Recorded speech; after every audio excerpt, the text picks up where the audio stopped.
Ok, salvos por gracia. Quiero agradecer a cada uno de estos jóvenes que se han bautizado. Me siento muy motivado. Más, si yo estuviera viendo el video ahí, o el vídeo, como dicen los que hablan bonito, yo estaría ahí casi llorando. Estaría llorando viéndolos a ellos, viendo a mi hijo, esos papás ahí, mira a mi hijo y todo esto. Son momentos bien bonitos y después de los 15 años ya nos da por llorar mucho, pero agradecemos eso. Yo recuerdo, hermanos,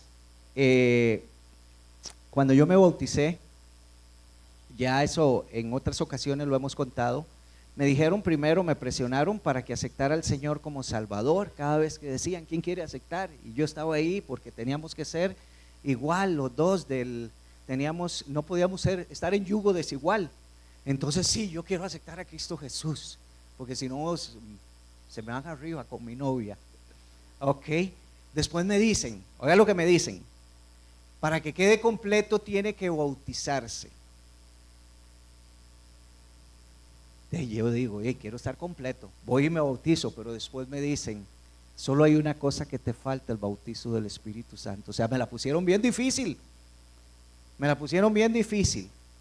y por eso a veces hablamos de salvos por gracia, hermanos, y cuando hablamos de salvos por gracia, el concepto lo manejamos muy bien, pero a veces en la práctica no está tan bien, porque quiero hacer muchas cosas para ganarme el favor de Dios, cuando el favor de Dios fue ganado ya por Cristo Jesús en la cruz del Calvario. Y entonces nosotros empezamos a ver y empezamos a ver estos jóvenes que se están bautizando. Yo decía, qué bonito, qué emoción. Y me devolvía a los tiempos del Nuevo Testamento, los que se bautizaban. Las personas que se bautizaban lo que estaban haciendo era poniéndose una camiseta, como decía alguien que predicaba con nosotros aquí en los cultos de oración, recordará Ginette, él lo que decía es, cuando la gente decidía dejar el judaísmo y abrazar el cristianismo, lo que estaban poniéndose era una camiseta, soy cristiano, mátenme. Hoy nosotros no vivimos eso, gracias a Dios, pero sin embargo hubo gente que tuvo que dar su vida por lo que es el evangelio. Hermanos, entonces por eso tenemos salvos por gracia. Y yo quiero que todos nosotros podamos leer el libro de Efesios. El libro de Efesios, acá los versículos del 1 al 9, que lo leamos todos juntos. Y entonces dice así: y Él os dio vida a vosotros cuando estabais muertos en vuestros delitos y pecados, en los cuales anduvisteis en otro tiempo siguiendo la corriente de este mundo, conforme al príncipe de la potestad del aire, el espíritu que ahora opera en los hijos de desobediencia, entre los cuales también todos nosotros vivimos en otro tiempo, en los deseos de nuestra carne, haciendo la voluntad de la carne y de los pensamientos, y éramos por naturaleza hijos de ira, lo mismo que los demás. Pero Dios, que es rico en misericordia, por su gran amor con que nos amó, aun estando nosotros muertos en pecados, nos dio vida juntamente con Cristo. Por gracia sois salvos. Y juntamente con Él nos resucitó, y asimismo nos hizo sentar en los lugares celestiales en Cristo Jesús, para mostrar en los siglos venideros las abundantes riquezas de su gracia en su bondad para con nosotros en Cristo Jesús. Porque por gracia sois salvos, por medio de la fe. Y esto no de vosotros, pues es don de Dios, no por obras para que nadie se gloríe, porque somos hechura suya, creados en Cristo Jesús para buenas obras, las cuales Dios preparó de antemano para que anduviésemos en ellas. Vamos a orar. Amantísimo Padre Celestial, te agradecemos este momento. Te damos gracias, Señor, porque tú estás aquí con nosotros. Te damos gracias por estos jóvenes, Señor, que han tomado esa decisión de obediencia delante de ti. Un paso de obediencia, no de salvación, el bautismo, Señor, para seguir conforme, Señor, el corazón tuyo, Señor, obedeciendo las Escrituras. Te damos gracias, Señor, por todo lo que tú haces. Te pedimos, oh Espíritu Santo, en esta preciosa mañana, que seas tú hablando a cada uno de nosotros. Tú conoces nuestra necesidad, tú conoces todo nuestro ser, tú conoces nuestras angustias, nuestras alegrías, nuestras tristezas, todo lo que embarga nuestra vida, tú lo conoces, Espíritu de Dios. Por lo tanto, te pedimos que seas tú llenando, Señor, en este momento, Señor, llenando nuestros corazones, nuestra vida, para poder entender y comprender lo que es tu palabra. Si alguien tiene que ser glorificado, como lo digo siempre, tiene que ser tú, mi Dios, a través de lo que nosotros podamos hacer por tu gracia, porque ni siquiera nos corresponde a nosotros, sino es la gracia tuya en cada uno de nosotros. Te adoramos, Señor, te bendecimos, y que todo lo que hagamos en esta mañana sea para nuestro crecimiento espiritual y para la gloria y la honra tuya. Por Cristo Jesús nuestro Señor. Amén. Entonces, hermanos, empezamos a ver acá la carta a Efesios. Hace unos días me invitaron a una iglesia a predicar, una iglesia hermana acá, la iglesia de Bautista de Paso Ancho, y hablamos sobre la carta a los Corintios, pero son dos cartas muy distintas, aunque son del mismo autor, pero la iglesia era muy distinta, la de Corinto a la iglesia en Éfeso. Sin embargo, prevalecía algo que el autor estaba buscando, o que Dios a través del apóstol Pablo estaba diciendo. Prevalecía, o tenía que prevalecer más bien, porque estaba ausente lo que era la unidad. La unidad. Entonces empezamos a ver acá, mis hermanos, empezamos a ver en el libro de Efesios, y siempre hacemos un marquito, mis hermanos, siempre utilizamos un marco, el marco del autor. Ese autor me va a llevar a la primera audiencia, esa primera audiencia me va a conectar con Jesús, y después conectamos lo que Jesús dice a la iglesia para tener nosotros una aplicación.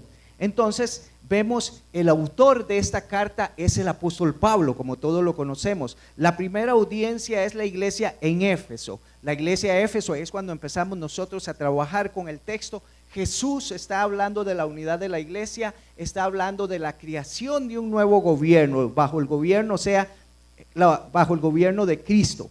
Y nosotros, ¿cómo podemos aplicar eso a nosotros? Dios nos escogió en Cristo Jesús desde antes de la creación y nos predestinó para ser adoptados hijos suyos por medio de Cristo. Ahí es donde entra ya la hermenéutica y la homilética, palabras ahí muy bonitas, pero que ya ustedes conocen lo que es el texto. Esto lo dice así de acuerdo con lo que se hace la exposición o la predicación expositiva, pero también hay otras personas que tienen otros aspectos, y me gustó un día estaba leyendo un libro de parte de Dios y delante de Dios, porque los que nos paramos aquí al frente estamos de parte de Dios y delante de Dios. Por eso lo que decimos nosotros aquí al frente tiene que ser apegado a lo que dice la Escritura, no a lo que yo creo.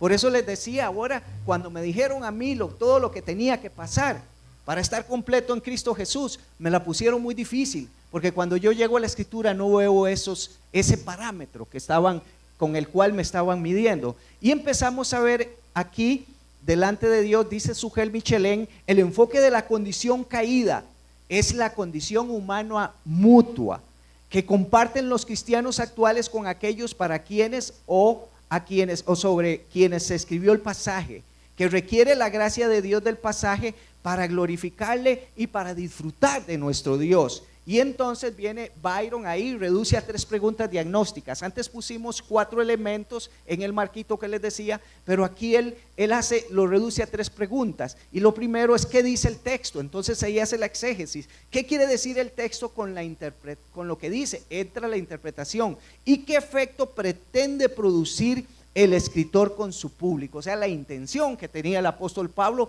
¿con quién? Con la iglesia de Éfeso. Y entonces vamos a ver, mis hermanos, dentro de todo vemos el contexto que se estaba manejando, cómo estaba la iglesia de Éfeso. Empezamos a ver, Éfeso era la capital de la provincia romana de Asia y residencia oficial del gobernador, situada en el lugar privilegiado de la costa del Mediterráneo. Eran adoradores de la diosa Diana, en cuyo honor se había erigido un templo al que acudían devotos de todo Asia y de todo el mundo, y era una de las maravillas del mundo antiguo, el templo de la diosa Diana. Ustedes lo recordarán allá cuando estaban en la escuela, cuando estábamos en la escuela. Bueno, eso es hace años, dice mi hermano Roy, eso fue en el siglo pasado, y cuando estábamos bien chiquillos, ¿verdad? Y entonces nos enseñaban las maravillas, las 7 maravillas del mundo, y una era el templo de la diosa Diana. Diana de los Efesios se identifica con Astarte y otras divinidades femeninas del oriente, hermanos. Y esta imagen se veneraba como objeto de santidad especial y se creía que había venido del cielo. Yo ayer que estaba repasando eso decía, y la fecha que estamos, digo, andamos un poquillo, ¿verdad? Parecidos. Pero entonces nosotros venimos acá para que sea el Espíritu de Dios el que nos hable. Y para que sea el Espíritu de Dios ayudándonos a través de lo que es la Escritura. Y entonces, hermanos, vamos al texto. Volvemos al texto y entonces empezamos a leer el texto. ¿Qué quería decir Pablo? ¿Qué estaba diciéndole Pablo a esa primera audiencia? ¿Qué le decía, hermanos? Vemos acá y entonces dice, y él, nos habla de él. ¿Quién es ese él, hermanos? Porque dice el texto, y él os dio vida a vosotros cuando estabais muertos en vuestros delitos y pecados. Ese él es Dios. Viene Dios. ¿Y qué dice la Escritura? Y nos dio, ¿qué, hermanos? Nos dio vida a vosotros. Y esa vida que nos dio, dice, ¿en qué momento? Era cuando nosotros estábamos, ¿qué? Muertos en vuestros delitos y pecados. O sea, nosotros, hermanos, hoy podemos agradecer a Dios que somos la iglesia del Señor, que somos redimidos, que el Señor nos ha perdonado, que el Señor nos llevará y que estaremos frente a su presencia. Pero no siempre fue así. No siempre fue así, hermanos. Iglesia, no siempre fue así, porque cuando nosotros estábamos muertos, y vea, el verbo está en tiempo pasado, cuando nosotros estábamos muertos en vuestros delitos y pecados, dice, en los cuales anduvisteis, ¿cuándo, hermanos? En otro tiempo, en los cuales anduvisteis en otro tiempo. ¿Y qué era lo que hacíamos? Estábamos siguiendo la corriente de este mundo, haciendo las cosas de este mundo, haciendo lo que este mundo le placía, y nos deleitábamos con las cosas del mundo y las compartíamos con otras personas para poderlas involucrar en toda esa mente carnal, en todos esos pensamientos inicuos que no eran de parte de Dios. Gracias, Señor, porque primero me habla a mí el Señor. Cuando yo estoy preparando esto, primero me está golpeando la cara y me está dando por la cara. Entienda. Le digo, sí, Señor, gracias. Cuando yo veo que el Señor me llamó y que me escogió, y entonces yo digo, Señor, a veces pienso que embarcada se dio, pero digo, gracias, Señor, por ese amor. Gracias por esa vida nueva que Él me ha dado. Y seguimos leyendo, hermanos. Y entonces andábamos en otro tiempo siguiendo la corriente de este mundo. Entonces, hermanos, vemos la corriente de este mundo y lo hacíamos conforme al príncipe de la potestad del aire. ¿Quién era el que nos dirigía en otro tiempo de acuerdo con el texto? Satanás, conforme al príncipe de este mundo. Así lo llamaba Jesús, así lo llama también el apóstol. Y entonces dice, el espíritu que ahora opera en quienes, mis hermanos, en los hijos de desobediencia. Pregunto, iglesia, ¿la iglesia son hijos de desobediencia?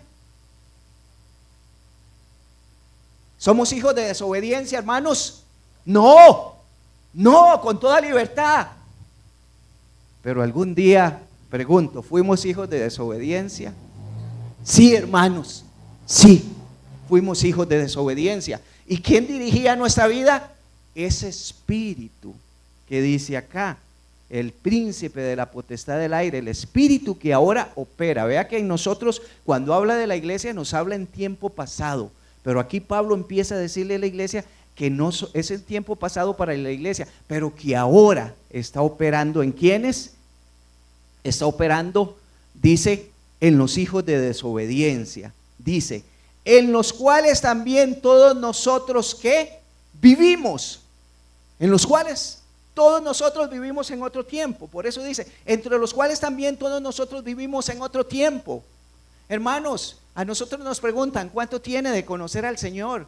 ¿Cuánto tiene de ser cristiana, Maribelita? ¿Cuánto tiene de ser cristiana, doña Grace, Bernie, Ginette? Todos preguntamos, ¿cuánto tiempo tenemos de ser cristianos? Pero antes de ser cristianos, hay un antes y hay un después. Y ese después fue cuando vino Cristo Jesús. Y por eso vivíamos en otro tiempo, haciendo los deseos de nuestra carne. ¿Por qué se bautizan estos jóvenes? ¿Porque quieren el perdón de los pecados? No, porque ya fueron perdonados. Yo recuerdo, estaban bautizándome y decían, mira, era un río y estaban unos chiquillos bañándose, y entonces decían los que estaban bautizando, mira, que pobrecillos aquellos chiquillos, porque aquí se le están lavando los pecados en el agua y aquellos chiquillos se están bañando allá, les van a caer todos.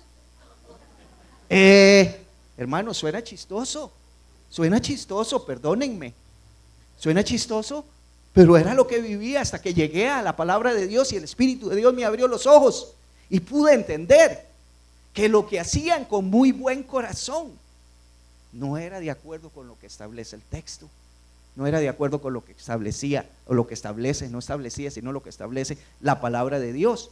Y por eso dice, entre los cuales también todos nosotros vivimos en otro tiempo, dice, en los deseos de nuestra carne, haciendo la voluntad de ¿qué? De la carne y de los pensamientos. Eso era lo que hacíamos. Estos niños se bautizan ahora, ¿por qué? Porque están diciendo, queremos hacer las cosas como Dios manda. Hermanos, ¿cuántas veces nosotros llegamos y dijimos, esto no puede ser? Ahora yo pregunto, hermanos, iglesia, ya nosotros no vivimos en los deseos de la carne. ¿Cometemos pecados? Pregunto. Y no vivimos conforme a los deseos de esta carne, ni conforme al príncipe de este mundo, y cometemos pecados. Pregunta, me gusta hacerla siempre, porque cuando me enfrentaron con esta pregunta, me dieron muy duro. Pregunta, hermanos, si el Señor mirara todo lo que nosotros hicimos en este último mes, si el Señor mirara todo eso, si nuestro Dios mirara todo eso, ¿qué cara pondría en ese momento? ¿Qué cara pondría? ¿Cómo dijo Bernie? Es que no lo escuché.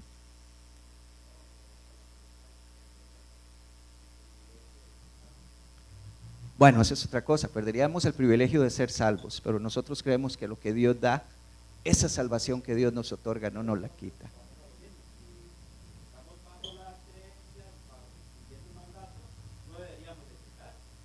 Pero pecamos, sí.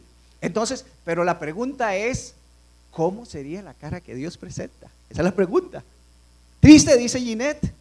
Yo puse una carita, porque yo estaba leyendo y puse una carita a la par de la Biblia, así, de la Biblia, no, del texto que estaba leyendo, una carita triste. Más adelante hablamos de esto. Dice, y éramos, no somos.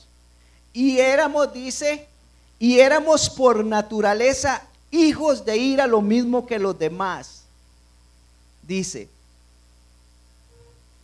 pero Dios, y aquí se nos arma, por eso lo pongo así con letra roja, lo resalto. Aquí nos entra una diferencia, hermanos, de lo que éramos y de lo que somos. Y entonces dice, pero Dios que es rico en misericordia. ¿Cómo es Dios, hermanos? Rico en misericordia. Pero Dios que es rico en misericordia, dice, por su gran amor con que nos amó. Es que a nosotros nos dicen, ustedes tienen que ser ricos porque Dios es rico, pero nunca nos dijeron que las riquezas de Dios puede ser lo material, pero las riquezas de Dios van más allá de lo material, hermanos, y ahora lo vamos a ver más adelante. Dice, y aún estando nosotros muertos en nuestros pecados, ¿qué hizo Él, hermanos? Nos dio vida juntamente con Cristo, y por eso decimos, por gracia somos salvos.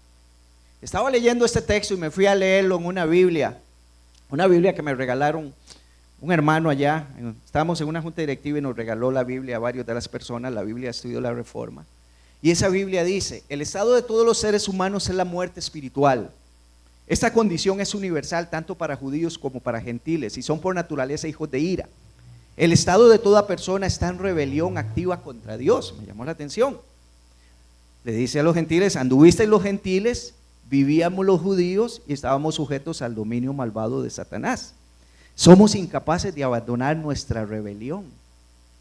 con Dios y estamos expuestos a su ira. La ira de Dios estaba sobre nosotros. Y vemos la cara que Dios pone cuando nosotros cometemos pecado, hermanos. Pero la buena noticia es que Dios no pone la cara triste. La buena noticia no es que Dios pone una cara de bravo por lo que hacemos. La buena noticia es que Dios, cuando nos mira a nosotros, ¿a quién ve? A su Hijo Cristo Jesús. ¿Dios me ama por lo que yo hago? No, Dios me ama por lo que yo soy, porque soy un hijo de Dios. Por eso es que me ama el Señor. Si fuera por lo que yo hago, hermanos, como dijo Bernie, como dirían en otro lugar, perdería la salvación. Pero nosotros, Dios nos ama. Y por eso quiero que veamos, mis hermanos, y quiero compartir con ustedes el gráfico de la cruz. Ese gráfico de la cruz es de un material que estamos utilizando y se lo recomiendo acá a Roberto y a los hermanos pastores, sobre la vida centrada en el Evangelio. El tiempo. Viene el tiempo y tenemos este gráfico de la cruz. Viene el tiempo, caminamos nosotros y llega el momento de la conversión. Pero cuando llega el momento de la conversión, esa línea de nuestra vida se hace una bifurcación. Y entonces aparece en la línea superior, aparece lo que es la conciencia creciente de la santidad de Dios. Y en la línea inferior aparece la conciencia creciente de mi naturaleza humana. Hermanos, pero eso no lo entiendo cuando vengo a Cristo. Hasta después que empiezo a caminar con el Señor, empiezo a entender que Dios es un Dios santo, que está allá lejos, y que yo tengo una naturaleza pecaminosa, que estoy abajo. ¿Cómo hago para llegar donde ese Dios santo? Muy fácil, hermanos. Tenemos una cruz que nos hace llegar a ese Dios. De modo que tenemos un mediador, hermanos. Tenemos un mediador entre Dios y los hombres. Así es que por eso decimos nosotros, ¿cómo nos vería Dios? Dios se satisface en el sacrificio que hizo su Hijo por cada uno de nosotros. Y entonces vemos acá el gráfico de la cruz. Más adelante vamos a ver, dentro de unas 3 ahí diapositivas más, cómo podemos también reducir este gráfico nosotros. Y entonces volvemos al texto y dice, y juntamente, hermanos, Pablo está hablando y entonces le dice a la iglesia en Éfeso, y juntamente con Él nos resucitó. Estaba hablando primero de Dios y dice que juntamente con Él nos resucitó. ¿Con quién nos resucitó? Entonces, con Cristo Jesús. Y juntamente con Cristo Jesús nos resucitó. Y asimismo nos hizo, ¿qué, hermanos? Sentar en lugares celestiales con Cristo. Y entonces ahí es donde decimos nosotros, qué privilegio tenemos nosotros, qué privilegio para la iglesia, cuando nosotros podemos ver eso que hizo Dios a través de su Hijo y cómo Cristo lo comparte con nosotros, compartir los beneficios del Redentor con sus redimidos. Lo que ocurrió con Jesús ocurrirá con nosotros, hermanos. Podemos sentarnos con Él, podemos decir, el Señor nos llamó, nos rescató de nuestra vieja naturaleza, de nuestro pecado y nos hizo sentar en lugares celestiales. ¿Ahora estamos sentados en lugares celestiales? No, pero tenemos esa esperanza de que así como Dios Padre lo hizo con su Hijo lo va a hacer con nosotros, la iglesia. ¿Lo creemos, hermanos?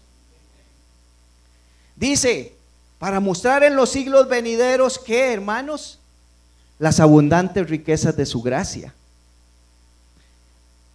en su bondad para con nosotros en Cristo Jesús. O sea, Dios nos ama tanto que entregó a su Hijo. Por eso hablamos, mis hermanos, y por eso yo decía, la teoría la tenemos muy bien, pero a veces en la práctica es donde fallamos.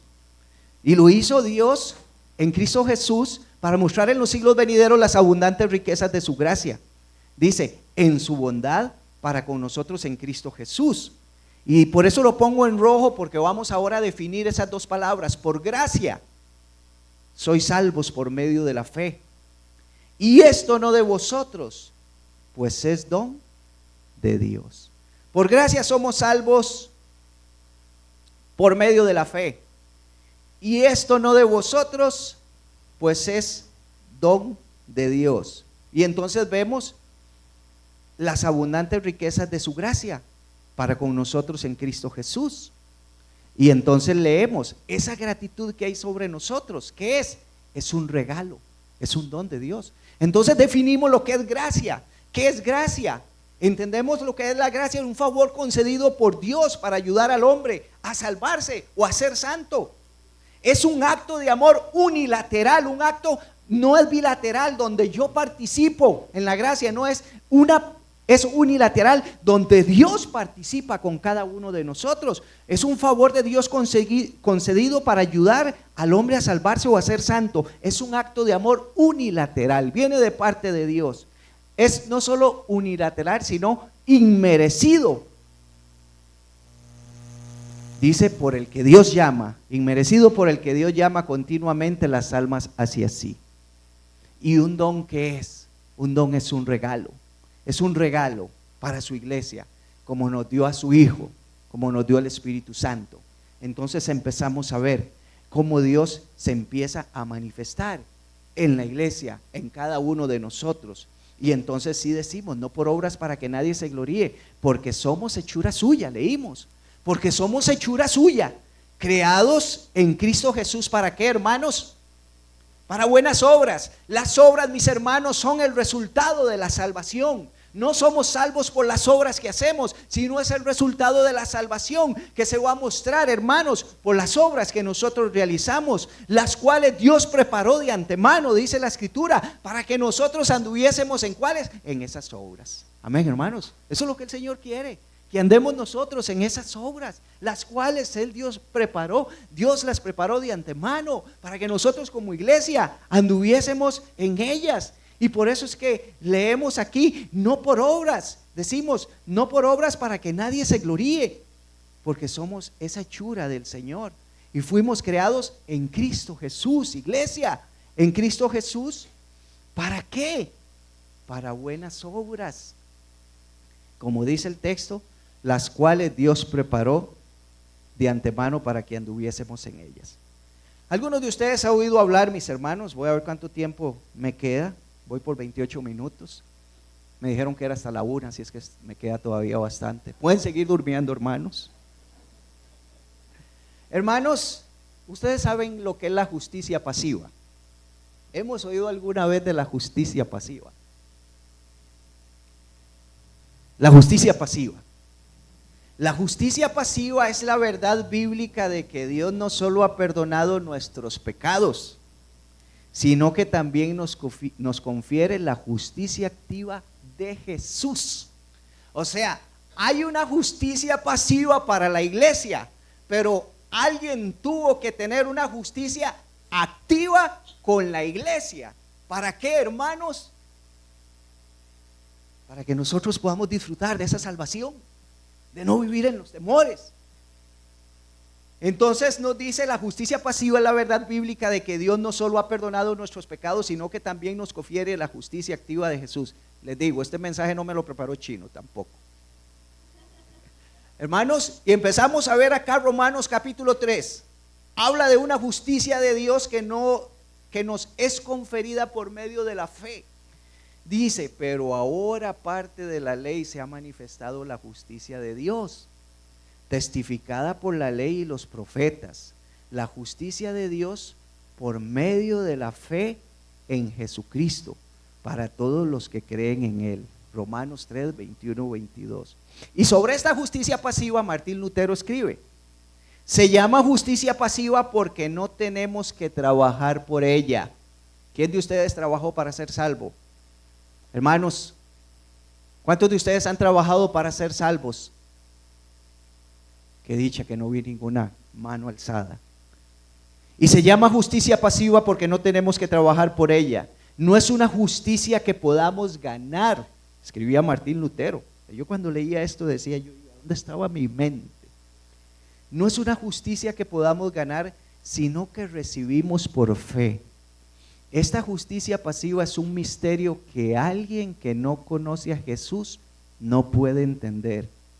Dice él, de hecho, yo añado aquí algunos, porque no todos los cristianos, de hecho algunos de los cristianos no entienden del todo y a menudo no se benefician de ella en sus vidas. Por eso es que Dios nos mira lo que hicimos la semana pasada. Si ponen aquí en la pizarra, como le decía yo, lo que yo hice la semana pasada, o sea, tengo que salir en carrera antes de que pongan el video beam, ¿verdad? Y Dios miró todo eso, y Dios lo vio. Pero ¿qué hizo Dios? Miró en mí el sacrificio de Cristo Jesús. ¿Eso me da licencia para hacer lo que me dé la gana? No, no, hermanos, no me da licencia para hacer lo que me dé la gana. Y entonces vamos nuevamente al gráfico de la cruz, pero ahora vemos el gráfico de la cruz, ¿cómo lo reducimos nosotros? Dijimos que venimos, que está la conciencia creciente de la santidad de Dios y que está la conciencia creciente de mi naturaleza humana. Pero entonces cuando yo digo, no voy a diezmar, y prendí el tele y me salió ahí, tengo que pactar, y yo digo, voy a pactar. Y entonces muchas veces lo que hacemos nosotros es, hermanos, como callar la conciencia, lo que estamos haciendo para quedar bien.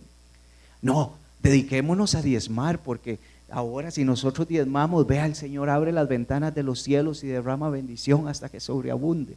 Y entonces no estoy tan decidido a diezmar por una ofrenda al Señor, sino por lo que voy a recibir. Y confundo lo que es realmente hacer las cosas para Dios o para beneficio propio. A veces hasta el arrepentimiento es así, nos arrepentimos para sentirnos bien,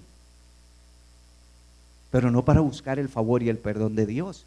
Y entonces cuando yo hago las cosas para quedar bien con Dios, ¿qué es lo que hago? Reduzco aquí, ¿verdad?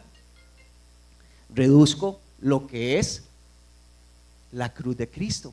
Cuando yo vengo y quiero hacer cosas para sentirme bien con Dios, lo que hago es reducir la cruz de Cristo, hermanos. Y no podemos reducir la cruz de Cristo. Entonces, ¿qué es lo que le quiere decir Pablo a Timoteo? ¿Qué es lo que le quiere decir? Acá empezamos a ver, y leo Efesios, puse Pablo a Timoteo. ¿Qué es lo que quiere decir? ¿Qué es lo que le quiere decir el Señor?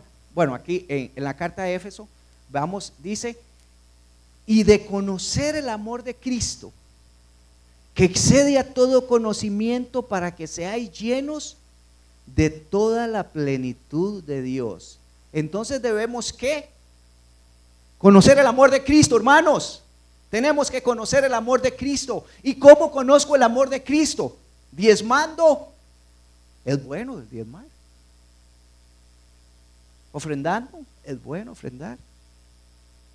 Siendo fiel todos los días de culto. Es bueno. Y necesitamos y nos gozamos. Pero escudriñando las Escrituras. De conocer el amor de Cristo. Ese amor de Cristo, ¿qué hace, hermanos? Dice que excede todo conocimiento. ¿Para qué, hermanos? Para que seamos llenos de toda la plenitud. Y cuando habla de la plenitud, mis hermanos, ¿de qué nos estará hablando? Nos está hablando de toda la totalidad, valga la redundancia, de la totalidad integral de nuestro Señor. La totalidad, integridad, pleno, posee todas las riquezas, y entre las riquezas, por eso decimos, no es solo dinero, sino amor, calma y tranquilidad. Podamos estar pasando el momento más difícil, hermanos. Podamos pasar lo más difícil, pero Cristo está con nosotros. Y por eso le pedimos, ayúdanos, Señor, a poder salir de estos momentos tan difíciles. Y aquel que es poderoso para hacer todas las cosas mucho más abundante de lo que pedimos o entendemos, según el poder que actúa en nosotros. ¿Qué dice ahí ese texto? ¿Qué dice, hermanos? Leámoslos todos en voz alta. ¿Qué dice? A Él sea gloria en la iglesia, en Cristo Jesús, por todas las edades, por los siglos de los siglos. Amén. A Él sea la gloria en la iglesia de Cristo. ¿Esta iglesia es de Cristo, hermanos? ¿Esta iglesia es de Cristo? ¿Están seguros? ¿Seguros, hermanos, que es de Cristo? Amén. Esta iglesia es de Cristo. Esta iglesia es de Cristo. Y como decía el otro día el pastor Roberto, y Cristo viene por una iglesia pura sin mancha, ya se me fue, pura, santa, sin mancha y sin arruga. no es tan bonita la iglesia del Señor, pero Él la ama y entregó a su Hijo por Él. Y entonces empezamos a ver, hermanos, acá sobre la iglesia, Dios quería, a través del apóstol Pablo, hablarle a la iglesia en Éfeso de que buscaran la unidad. La unidad. Cristo es la cabeza de la iglesia. Algunos dicen que falé, la fuente de vida es Cristo, la cabeza de la iglesia. Nosotros somos su cuerpo. Tenemos una salvación gratuita para nosotros, hermanos. Una salvación gratuita para nosotros, pero no sin pago, porque hubo uno que tuvo que pagar. Para nosotros es gratuita. El Padre nos escoge desde antes de la fundación del mundo. Les invito a que puedan leer esta carta y la puedan leer, el capítulo 1 también. El Padre nos escoge antes de la fundación del mundo.